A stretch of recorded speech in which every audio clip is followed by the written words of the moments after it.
Hey there, Bucs fans. Welcome into Path to the Playoffs. Casey Phillips and Scott Smith here every week right now to basically lay out for you guys what it's going to take to get the Buccaneers in the playoffs, their record, and other games that affect it as well. So let's start with this recent loss to the Chiefs, and now considering what the Bucs record is, what did that loss do to their playoff chances and where they sit right now? Well, what that loss really did, what it was a lost opportunity to put a little bit more ground between the Buccaneers and the teams that are just inside the playoff field, that are chasing the Buccaneers and the Cardinals for those last couple spots, because otherwise it didn't really change the playoff picture for Tampa Bay at all. They came into the week ranked 6th out of the 7 seeds, and that's where they are now.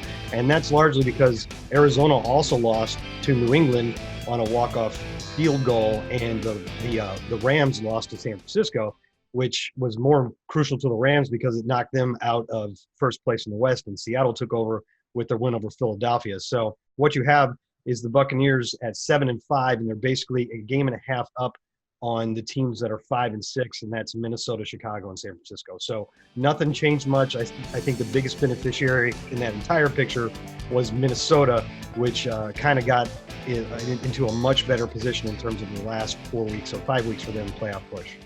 Okay, so looking at some of those other games and the way that it affected the team, and then looking at the remaining schedule, what do you think are some of the biggest things to keep an eye on?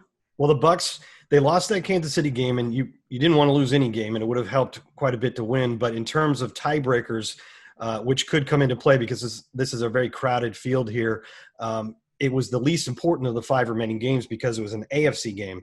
The Buccaneers are 4-4 in conference play, which isn't particularly good compared to the other teams in playoff contention, but their last 4 games are all NFC games. And the first one is Minnesota, which I was just talking about.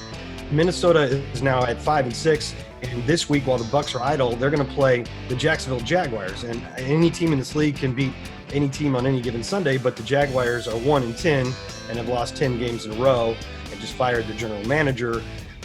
It looks on paper like a very winnable game for the Vikings, and if they do win that, they'll be 6-6, and they'll come here in Week 14 just 1 game behind the Buccaneers, knowing that if they win that game, they can tie the Bucs for a playoff spot. So that game becomes very, very big. It's probably the biggest remaining one for the Buccaneers. After that, it's 2 games with the Falcons sandwiched around a game at Detroit, and we saw this weekend Atlanta beats Las Vegas 43-6, and you're looking at those 2 games that maybe a month ago looked pretty appetizing and now not so much. Yeah, there's no such thing as a sure thing in the NFL any given week. All right, well, that's going to do it for us on this edition of Path to the Playoffs. Thanks for being with us. We'll be here next week to keep you updated on everything you need to know.